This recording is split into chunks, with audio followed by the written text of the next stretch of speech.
We're going to move along and jump into chapter 6, which basically deals with a concept known as Hellenization. Okay? And you do need to know this word, and it'll come up in a future slide. But Hellenization, at its most basic, means the spread of Greek culture. Okay, because we will see, all right, and we're still within that 1,000-year period of the Axial Age. We will see now that the Greeks have come into themselves and whatnot. We are going to see this spread, okay, but obviously it all has a beginning, and the beginning of a worldwide Hellenization movement starts, of course, with a war, all right? Peloponnesian War, which occurs about 75, 80 years after the end of the Persian Wars, okay? Athens and Sparta are back to their old rivalries. They're back to their, old ways. And so basically the Peloponnesian War is, even though we use the singular, it's actually a series of conflicts. It is basically between Athens and Sparta, all right? And most of the Greek city-states also get involved, siding with either one side or the other, depending on their own personal interests. Okay? So basically, most of what today we consider modern Greece is at war, okay? Now, on its surface, it's just one of those typical conflicts that happens between Athens and Sparta, except this one is, involving other areas. But what the Greeks don't know, and obviously we only know with the hindsight of history, the perspective of being, 2,000 years later, okay, is that behind the scenes, the Persians were actually manipulating some of the stuff and trying to keep that war going, okay, because even though it's been, 75, 80 years, all right, since they got beaten, they still remember, all right, their defeat.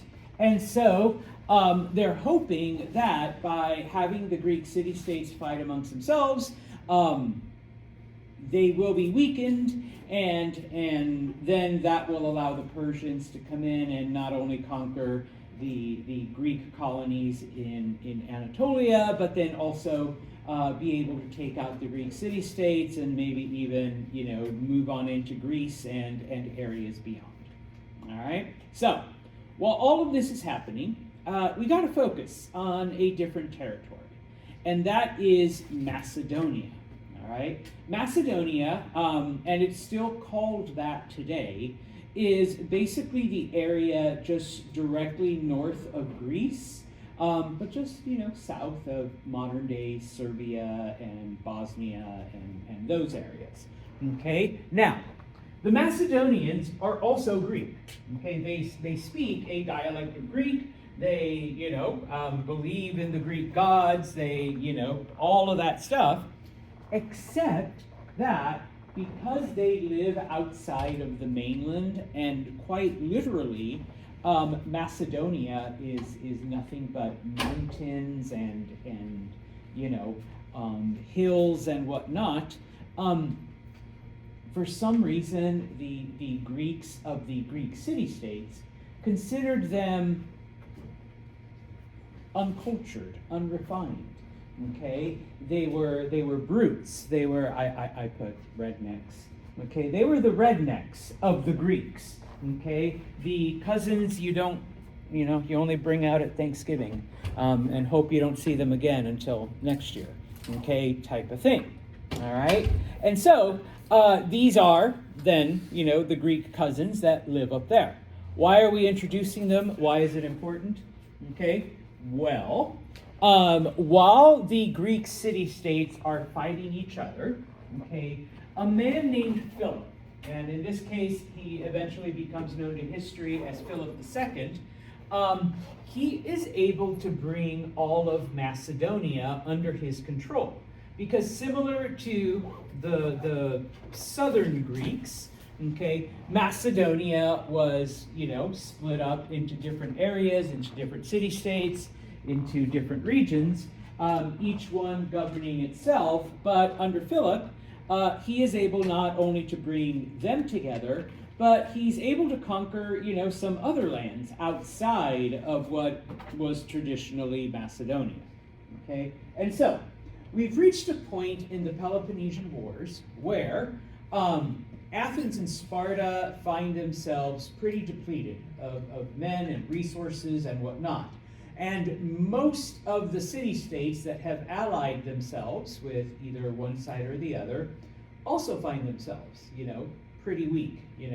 We're losing a lot of men. We don't have a lot of supplies. I mean, we're barely, keeping up an army out there.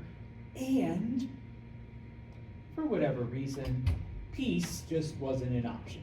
All right, nobody wants to be the first side to surrender. And so both sides send ambassadors, okay, to the Macedonians asking them for help.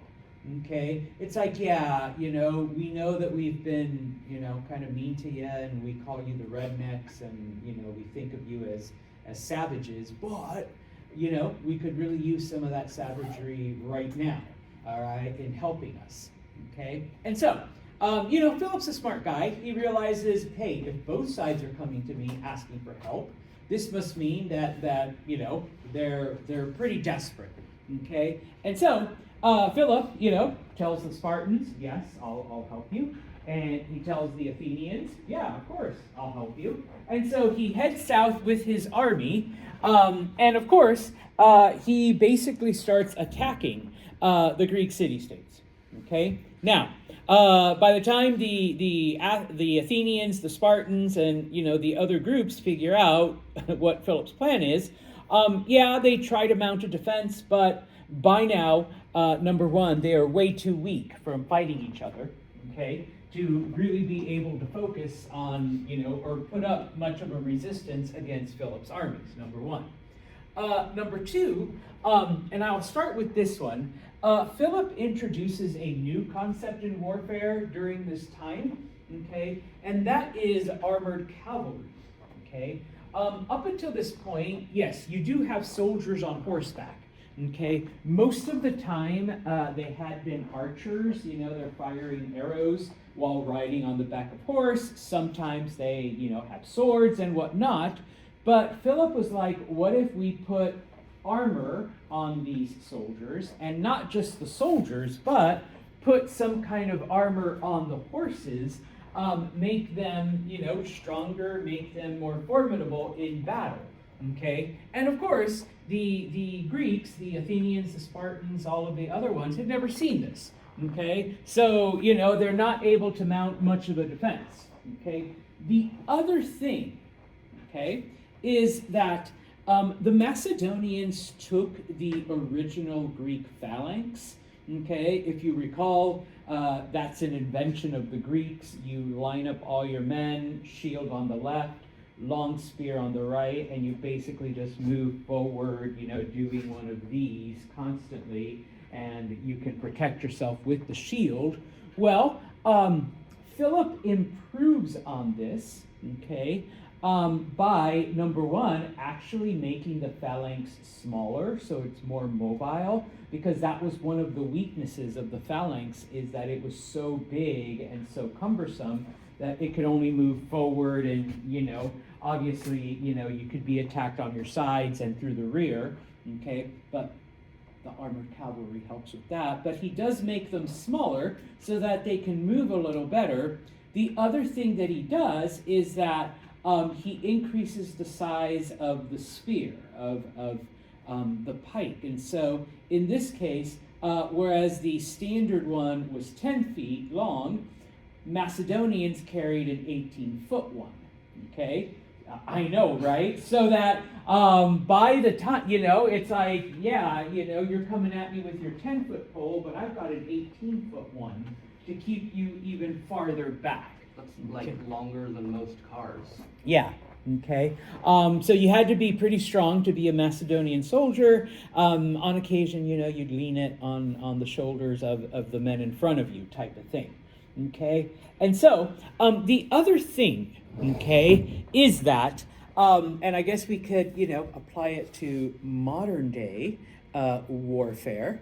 Don't let any politician lie to you, especially the ones in power right now. All wars cost money. Okay.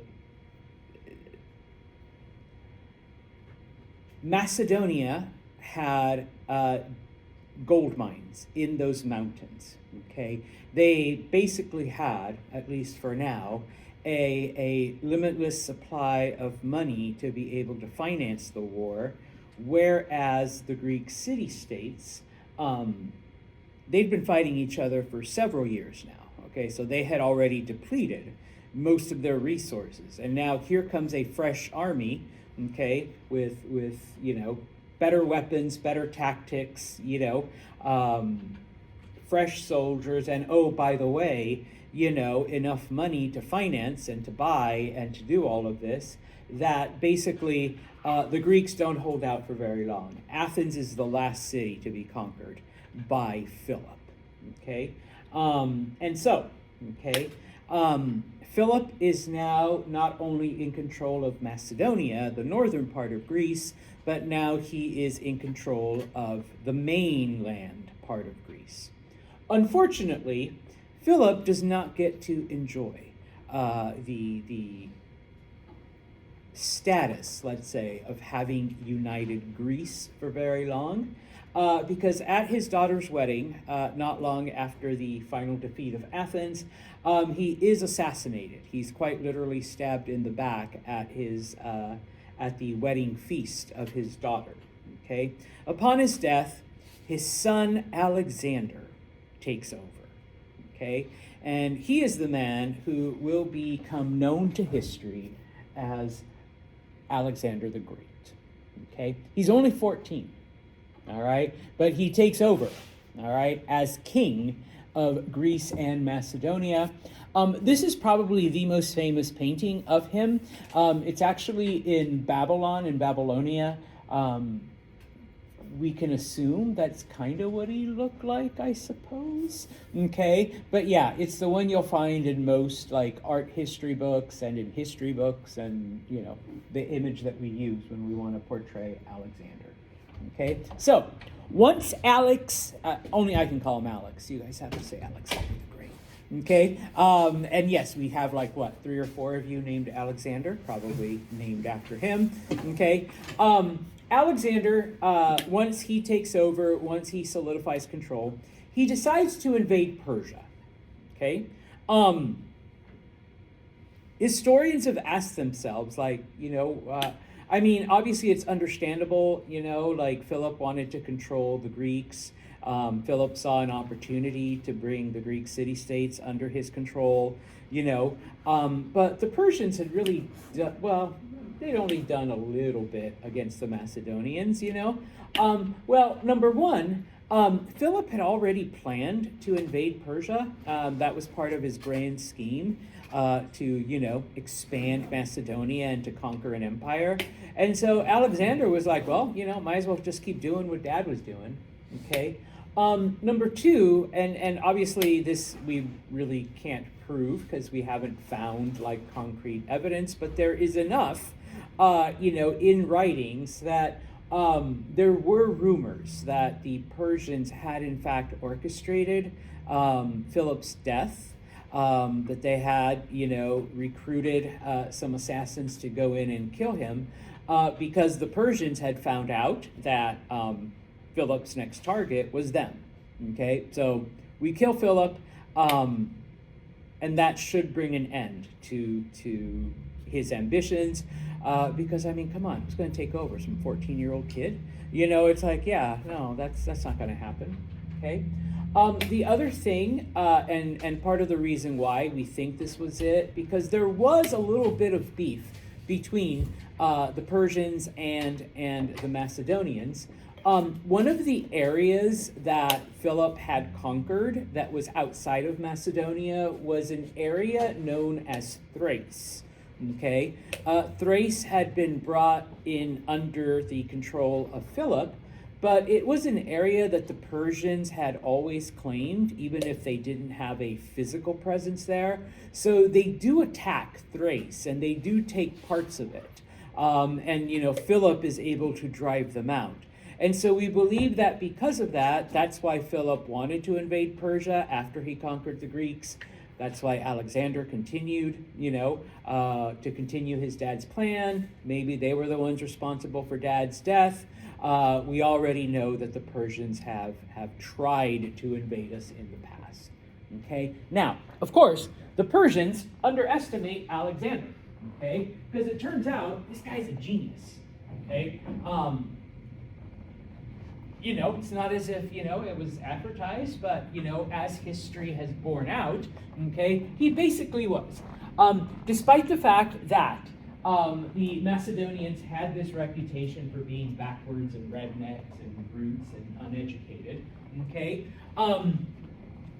as a young man, Alexander had been tutored by Aristotle, right? And so, we mentioned him briefly, came up with what today we would call the scientific method, one of the philosophers of ancient Greece. And so basically Philip, hires him to come up and be the tutor to my son, the person who will eventually take over for me, okay? So number one, he was smart. He was well read. He had been tutored. He had been taught by one of the, best teachers in all of history, okay? Turns out that he is also a brilliant tactician, okay? That he had a very capable and keen military mind, okay? And so taking that along with, the innovations that the Macedonians had already made under Philip, okay, basically the Persians were no match for him, all right, anywhere that he faced them. And so very quickly, okay, Alexander, number one, conquers all of Anatolia, all right? He conquers all of Mesopotamia. When he gets to Mesopotamia, he takes a break and decides to head south, and he conquers all of Egypt. All right. Now, by the time this happens, okay, and like I said, it takes him about 18 months to conquer these three areas. All right. So he's good. All right. The Persians actually offer their surrender and say, you can keep everything you've conquered already. We will stay on this side of Mesopotamia, like what's traditionally been Persia. Okay. But Alexander's like, why? I know I can take all of that, right? So I'm not going to stop right here. And so he continues his warfare. Okay. So Macedonia, okay, some of the areas over here, everything you see in pink is what he eventually conquers. But like I said, when he gets to Mesopotamia, he turns south and conquers all of Egypt. Okay, now, this is just a drawing and illustration of what the Macedonian phalanx would look like, okay, with the much longer, all right, pikes. And so, like I said, he actually makes them smaller. He breaks them up, not Philip, so that the Macedonian phalanx is a lot more maneuverable than your standard Greek phalanx. Okay? Now, okay, like I said, after he conquers Egypt, the Persians basically offer him peace terms, keep everything, just stay on that side of Mesopotamia. Alex says no, okay? And so basically he just goes on into Persia, okay? Now, at this point, I'm skipping over several years, okay? Because it's not instant. I mean, he's literally going into the heart of Persia, But he does, overwhelm the Persians over time, okay? And he's able to sweep them aside and go through all of the Persian Empire, eventually making it to what today would be modern day Afghanistan, okay? Now, this, like I said, takes several years, okay? Once he overwhelms the last of the Persian defenses, and once Persia is completely under his control, he's like, hey, there's more shit out there, okay? And we're now going into areas that no Greek, no European has ever gone to before, all right? So, he gets to India. He gets to the edge of the Indus River, all right? An Indian army is sent to meet him. One of the things that because the Indians have heard of Alexander coming, all right? It's, you can't conquer Persia over several years and the Indians not be prepared for him to eventually get to them. And so what they do is they send out elephants, all right? They think, yeah, these war elephants, that's something the Persians didn't have, and it should scare them because no Greek has seen an elephant before. They're weird looking animals with big noses and shit, all right? And of course, these are bred for war. And yeah, at first the Greeks are scared, but Alexander's like, you know what? Just send the armored cavalry from behind. And they do. They attack the elephants from behind, and they're able to defeat them. Okay? Now, here's where just a little bit of trivia, all right? Just a teeny bit. The elephants that the Indians use are Asian elephants. There are actually two varieties. There's also the African type, African elephants. Does anyone know how you can tell them apart? Because there is one simple way. Something about the ears, but I don't remember what. Yes. Asian elephants have smaller ears. African elephants have really big ones. Okay, but yeah. See, you remembered. All right. Also, someone once pointed out that if you look at an African elephant's ear, their ear, it actually looks like Africa. It's kind of shaped like the continent. Okay, so that makes it pretty easy. He's all like, I'm going to Google this. All right, yeah, African elephant, Asian elephant. Boom. Okay. Now, they cross the Indus River. Okay, and just coincidentally, this is where basically India gets its name. They take the name of the river, Indus, and India just means on the other side of the Indus. So they cross the Indus, and Alexander is ready to conquer until there is nothing left to conquer. But it's been 10 years, okay? His men are really, really tired of fighting. They have not seen home in about 10 years, okay? They want to go back, all right? Like, yeah, we get it, all right? We conquered all of Greece. We get it. The Persians, have invaded Thrace, and maybe they had a hand in assassinating your dad. But we already took care of them. And now you want to go after people that, like, no, we're done. We want to go home. All right. And so because his army refused to go further, that's it. Alexander had no choice. I mean, he couldn't go out and fight. I mean, maybe he could have gone out and fight, the world on his own. But he's like, okay, fine. We will turn around and go home. All right. Now, during the years of the Persian conquest and the time that he spent there, one of the things, okay, now, just as an FYI, this is basically the end of ancient Persia with Alexander's conquest. Persia survives. Persia is still around today, all right? We call it Iran, all right? They still have a lot of the old Persian customs, but, we have seen different changes and influences and morphs and all of this throughout history. And this is the first, okay? Because Alexander comes in, all right? And as they're, moving across Persia, Alexander comes to admire and really, really like Persian culture, okay? Yeah, because remember, the Macedonians, even though they are technically Greek, they really didn't embrace the culture of Athens or Sparta, or, well, Sparta, they were warriors, but, any of the other Greek stuff. Okay, and so as he's making his way through Persia, Alexander begins to adopt. He begins to dress like a Persian. He begins to act. He begins to eat Persian food. He begins to incorporate Persian customs into his everyday, lifestyle. And then he finds out that the Persians allow men to have more than one wife. All right? He really likes that part of the culture. Okay? Does anyone remember what the only limitation was, though, by the Persians as to the number of wives you can have? You had to be able. You have to be able to provide for all of them. In what sense? Like, financially. Okay. And, All right. Yes. Equally.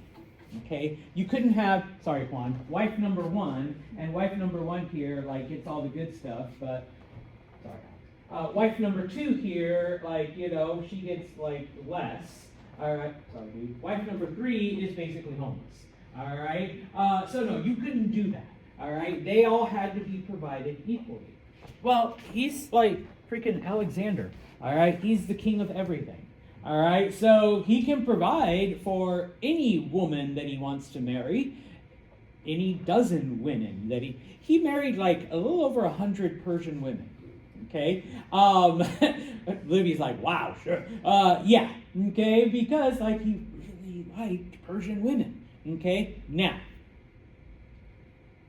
Alexander comes up with this plan, with this idea that, okay, my men are lonely, my men are homesick, they don't want to fight, blah, blah, blah. He's like, but what if, okay, I can get them to feel the same attraction and love and whatever for Persian culture and Persian women that I do, okay? They're not going to want to go back to Greece, they're going to want to settle here in Persia. Okay, because they're going to meet a Persian woman, they're going to marry her, and then of course, maybe they'll meet another Persian woman and marry her too, and so now, they, and they love Persian food and, Persian customs and whatnot. Okay, number one. Okay, so he basically at first, kind of forces his men, like, you're going to marry a Persian right now. Okay, here, brought you a Persian. Okay, type of thing. Now, he realizes, okay, my men probably miss, there's some good things about Greece, and, people are going to miss it, and, you want a little bit of home, I'm Mexican, and no offense, Chipotle and Moe's and Taco Bell just don't do it, all right? Like, I need, like, real Mexican food, okay? And there's one or two places, okay? But, so what he does is that Alexander begins to build Greek cities throughout the areas that the Macedonians have conquered. Okay, most of them are named Alexandria. Okay, everybody knows of the big one in Egypt, but believe it or not, there were like 20 more cities also named Alexandria. Okay, if that's not narcissism, I don't know what is. Okay, you build a city, you name it after yourself, and it's like a mini Greece in these areas. Okay, so, all right, now, I'm sure his plan would have worked out great. Unfortunately, Alexander dies. Okay, in 323 BCE, he's only 32 years old, so he's like still in his prime. He probably still could have kept on conquering once he convinced his men to settle in Persia, take Persian wives, and, you're homesick for Greece. Well, we basically have built a mini Greece, in Persia, okay? All that we know, at least the only thing that was written down, is that he had a fever, and then a couple days later, he was gone. That's it. Okay? We really don't know, like, literally what happened to him. And there's all kinds of theories, obviously. Maybe he got bitten by something and, caught some contagious disease. Maybe he ate some bad food. I don't know. There's also been theories that maybe one of his wives poisoned him, type of thing. Whatever. Okay, we will probably never ever know exactly what brought about his death, because typically healthy 32-year-olds don't just suddenly catch a fever one day and then a few days later are gone. Okay, typically. All right. Obviously, like I said, maybe he was poisoned, maybe it was some weird disease that he had no immunity or there was no cure, but, okay? The problem, of course, with having all these wives, and he did have a wife back in Macedonia, okay? So the problem with having all of these wives, and he had many children, children with each of these, is who is going to be the next ruler? Okay? He hadn't designated anyone. He didn't think he was going to die. Okay? So he hadn't named who his successor was going to be. Is it going to be the son from his Greek wife? Is it going to be the son from Persian wife number 1, from Persian wife number 2, from Persian wife number 3, from Persian wife number... it's like, which one of all of these children, are going to be the next ruler, right? So what ends up happening, unfortunately, is that the empire falls apart. Okay, everything just kind of collapses. Okay, because what we get is a series of wars amongst his generals, and they're all fighting for some level of control over what Alexander has been. Okay, now what ends up happening though, okay, is that, after it's about an 8 or 9 year period of upheaval, okay? But what ends up happening is that 3 of his generals, okay, basically come out on top, and they realize that, hey, you know what? We're the 3 most powerful. Nobody can challenge us. Why don't we just break things apart, take what we want, and then just kind of, leave each other alone, all right? I mean, we can be allies, we each have our own area. Okay, now, so what ends up happening is, and you don't need to know these names, except for the last one, okay? His general Seleucus, okay, he basically takes most of what was Persia, okay? And I say most because obviously some of it was lost in the civil wars. Other places took it, or they became independent, or part of it became part of Egypt, part of it became part of Macedonia. Okay, but Seleucus takes over most of what was Persia. It becomes known as the Seleucid Empire, and it does last for several hundred years. Okay, but this is the first morph. This is the first transformation of Persia into, little bit. So that, 2,000 years later, here we are. It's Iran. Okay? Number 2, he has a general named Antigonus. Antigonus takes, and it's called Macedonia, but it's basically Greece. Okay? What today we would call modern-day Greece. Okay, and some, the islands, and then some of the surrounding areas, okay, into Anatolia and whatnot. Okay, finally, and like I said, this is the only one that I'm going to ask you to remember. Okay, his general Ptolemy. Okay, and that's where you see the Greek influence. If all of those English words that have a P and you don't pronounce it, those are all Greek. So like psychology. I know it's just psychology. He takes over Egypt. Okay, now, why am I asking you to remember Ptolemy? Because he is the great grandfather of Cleopatra. Okay, Cleopatra is one of his descendants, and if you don't know who Cleopatra is, reputed to be one of the most beautiful women in history. She ruled over Egypt. Eventually, Egypt is absorbed into the Roman Empire under her reign. Okay, but when people talk about, Egyptian women, Cleopatra, well, Actually, she was Greco-Egyptian. Okay, so you add a little bit of Greek blood with Egyptian blood type of thing. But the family becomes known as the Ptolemies. Okay, and all right, so just remember silent P.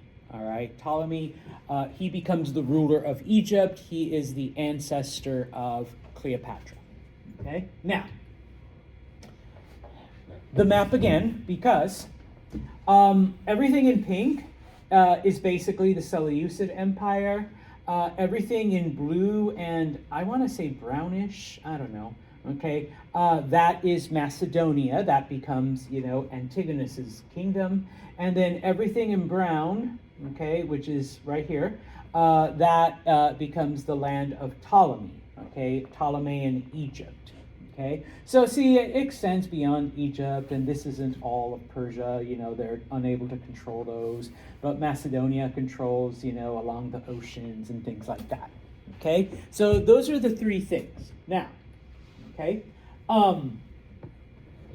the reason why, okay, I want you to remember, okay, Egypt and Ptolemy is because number one, and we refer to them as the Ptolemies, because it was basically the same family. But please be aware that we don't get family names until like the Middle Ages, really. All right, so it's not like we can call them, the Smiths, Ptolemy Smith, and no, okay? We don't really identify them, so we just call them the Ptolemies. Basically, Egypt under the Ptolemies lasts the longest, like I said. Okay, it doesn't actually end as an independent kingdom until Cleopatra, along with Mark Antony, basically are defeated by Rome. All right, number one. Number two, okay, and here's where, it's in Egypt that we see a really, really, really intense mix of Greek culture, Greek language, Greek education, and Egyptian traditions. Okay, we see a merging, we see a melding, and a lot of other cultures actually took some of this stuff and adopted it themselves. Okay, it is during the Ptolemies. Okay, it's actually the grandson of the first Ptolemy. His name was also Ptolemy. Okay, Ptolemy the third. That we get the creation, the formation, the whatever of the Rosetta Stone. And I know I've mentioned it before. It's the way that we are able to translate ancient Egyptian hieroglyphics into modern language. When he conquered Egypt, Napoleon found it. And basically what happened is that Ptolemy III was like, yeah, we've got all this shit, and I know we're Greek, and I know we're foreigners, and most of us don't really understand what all of this is, but it would be nice if, your average Greek person that's moving to Egypt, could adopt, Egyptian culture, and we could mix it together. So it was under the Ptolemies that, they took the rock, and part of it was carved in hieroglyphic, part of it was carved in hieratic, so that you had both the special language and the common language, and then the last third was all carved into Greek, and so basically it became a translation matrix, all right? So you could translate it into Greek, okay, type of thing. Egypt became united, okay, and of course, the city that Alex built, Alexandria, became the capital. Okay, eventually Alexandria hosts probably the greatest library in all of history. Okay, it becomes a center of academics and study and learning and scientific exploration. Okay, we'll talk about this in a minute. Greek beliefs were mixed with Egyptian beliefs, okay? Which is why today, you aren't talking about, oh yeah, no, I worship Ra or I worship Ammon, type of thing, or Osiris. But a lot of those things became merged with Greek culture and Greek philosophy and Greek ideas. Okay, and some of those were eventually absorbed by other cultures and other groups. Okay, but if it hadn't happened in Egypt, who knows how it would have transpired. Okay, and the reason why the Ptolemies were able to remain in power for so long, I mean, they did mix with some Egyptians on occasion, but eventually, towards the end of their reign, they realized that they did not want to lose power. They did not want to lose their control over things. And so eventually, only family members married family members to keep control. Okay? So, usually it was cousins. You'd marry your cousin so that, all power stayed in your family. There were a few instances where brother married sister, okay, to keep control of power. If you think that's icky, don't get too grossed out. European families eventually did that as well. Not brother sister; they never went that far, but cousins definitely. Cousins were always marrying cousins, type of thing, which is why most of the royal families of Europe are basically related. Okay, so, all right, now, when it comes to Egypt, okay, obviously, when it comes to some of the other areas that aren't covered in the map, okay, because some of them are blank, all right, yeah, we saw minor kingdoms, we saw city-states, we saw other things form, and on occasion, there would be alliances, other cases, they'd be absorbed for a couple years and then maybe, gain their independence, but we also have various times of war and peace, either between the different city-states or between, the Egyptians and the Seleucids, or the Greeks and the Egyptians, even though, they all have a Greek culture, even though they all started at the same time, okay, they still go after each other for whatever reason, okay? So, now, why the word? Okay, and I will end with this today. Whether it's Hellenization or Hellenism, okay, you do need to know the H word, okay? At its most basic, it means the spread of Greek culture, okay? Because of Alexander's conquests, the areas where he entered began to absorb Greek tradition, Greek culture. Some of it started because, the Macedonians were in fact Greek. And it wasn't just Macedonians that were part of Alex's army. Obviously, he also took, Athenians and Spartans and Corinthians and, Ephesians and, people from all of the other Greek city-states, okay? And in their attempt to recreate Greek cities, naming them all Alexandria, you brought in Greek ideas and Greek culture and Greek architecture and all of that, okay? But of course, like Alex, who liked Persian culture, okay, many of, these Greek things began to mix with whatever local culture was there, okay? And while Alexander was a fan of Persian and, he mixed, he didn't live long enough to really see, what eventually would become, okay? It happened a lot in Egypt, okay? In Egypt, we see like this major transformation of Egyptian culture, pure Egyptian culture into Greco-Egyptian, okay?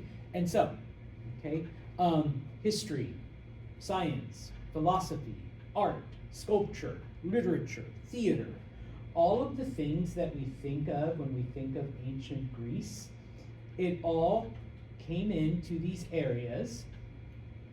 People began to adopt it and then took their own traditions and mixed them with the Greek stuff So, for example, in theater, many of the old stories were suddenly put into plays and maybe adapted so that it followed the Greek rules of theater. And I know we really weren't able to get into that, and I apologize to any theater people, but it was the Greeks that came up with the simple modern day 3-act play, where you have an introduction, you have a conflict, and then resolution, in the 3 acts. All right. Before, I would just tell a story and boom, that's it. Okay. Whatever. Okay. But the Greeks, everything was structured. Okay. And so now we're getting a lot of these ancient stories following a certain structure. Okay.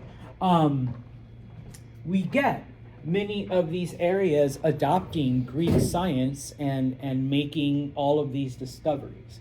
Okay. Greek philosophy is beginning to mix with local ideas. Okay. One of the most important one. Okay. Greek for the next, I'd say close to 1,500 years, becomes the language, 1,000, becomes the language of education and culture. Okay, starting from this point until maybe the 600s, okay, CE, okay. If you were considered educated, if you were considered cultured, you spoke your own language and you spoke Greek. Okay, it was part of a good education. Okay, and while it doesn't, it eventually, is replaced by Latin, even as recently, and I know you guys, 150 years ago, Santo, even as recently as 150 years ago, learning classical or ancient Greek was considered part of a quote-unquote good education, okay, along with Latin, all right, and maybe French, and then of course English, okay. So you learned Greek in this environment, and so Greek becomes that language. Greek becomes the language of culture. Okay, and for the next 1,000 years, whatever local language also existed alongside with Greek, and that's how you could tell who was the upper class, because they also spoke Greek. Okay, now we begin to see then we begin to see a combination of descriptions and whatnot. Remember that the word polis was a Greek city, and we get all kinds of words like politics and things like that from it.